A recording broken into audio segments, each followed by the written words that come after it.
ఈ రెడ్డి గారు. వ్యవస్థే అంటే ఆదర్శంగా కొన్ని రాష్ట్రాలు తీసుకుంటున్నాయి. దీని గురించి చర్చ జరుగుతుంది. కానీ ప్రతిపక్షాల నుంచి చాలా విమర్శలు ఎదుర్కొంది. ఇప్పటికి కూడా స్టిల్ ఈ ఎలక్షన్‌లో మీకు వాళ్ళు సపోర్ట్ చేస్తున్నారు అనే విమర్శలు కూడా ఉన్నాయి. అంటే వ్యవస్థలో ముందు ఒకటి ప్రతిపక్షాల అభిప్రాయం ఏంటో తెలుసుకుందాం. మంచి వ్యవస్థని ఎవరైనా అలౌ చేయాలి. ఎన్టీ రామారావు గారు ఉన్నప్పుడు సో ఈ కోఆపరేటివ్ వ్యవస్థలో రకరకాల ఇబ్బందులు ఉండేవి. సింగిల్ విండో వ్యవస్థ పెట్టి రైతాంగం అందరికీ కూడా చేర్చారు. అట్లాగే మున్సిపకరణాల వ్యవస్థ ఉండేది.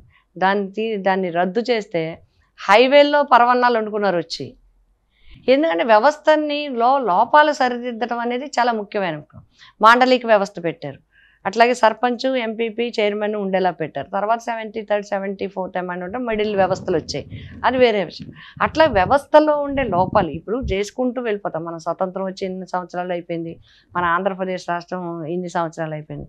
ఇప్పుడు మీరు గమనించండి, ఎవరైనా సరే ప్రజల్లో ఒక అభిప్రాయం ఉంటుంది. ఏంటి ఇప్పుడు ఎవరు సరే గతంలో ఆస్తులు అమ్ముకొని తరతరాలుగా ఆస్తులు అమ్ముకొని రాజకీయం చేసేవారు. ఎందుకు అంటే ఏదున్నా ప్రజలకు పెట్టేవారు కానీ ప్రజల నుంచి ఏది తీసుకునేవారు కాదు.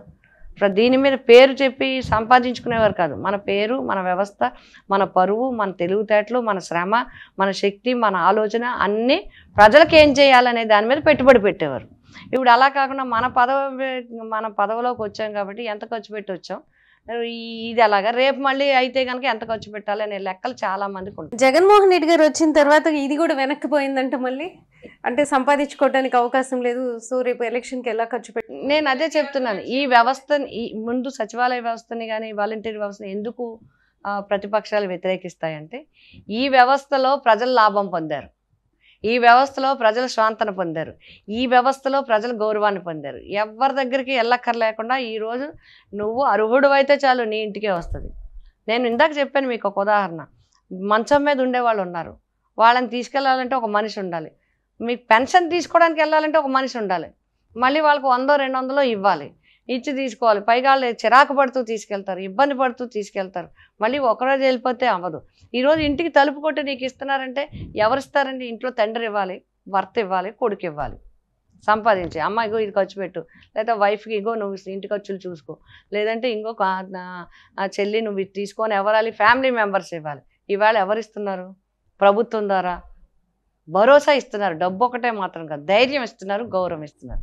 ఈ వ్యవస్థ మీద ఎంత మీరు ఏంటది సమాచారం తీసుకుంటారు, ఆడవాళ్ళు నమ్మేస్తారు, చేస్తారు.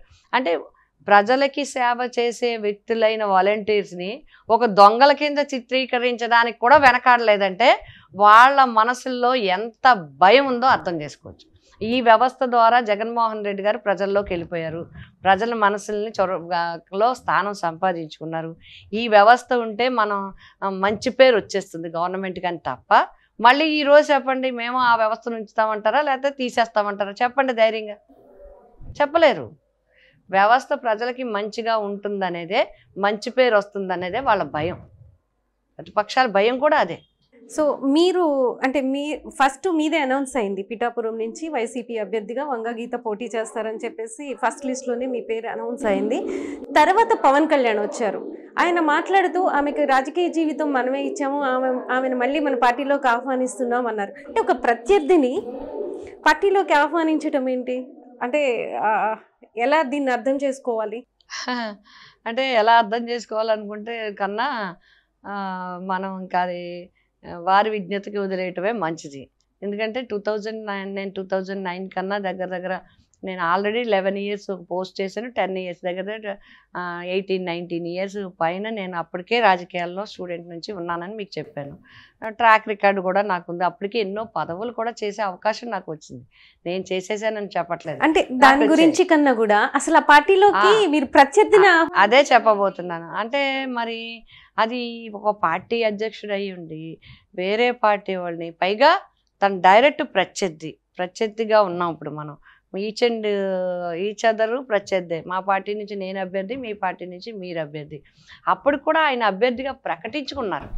నేను పిఠాపురం నుంచి పోటీ చేస్తానని ప్రకటించుకున్న తర్వాత ఇది చెప్పారు. అంటే అది రాజకీయంగా అవగాహన పెంచుకోవాలి.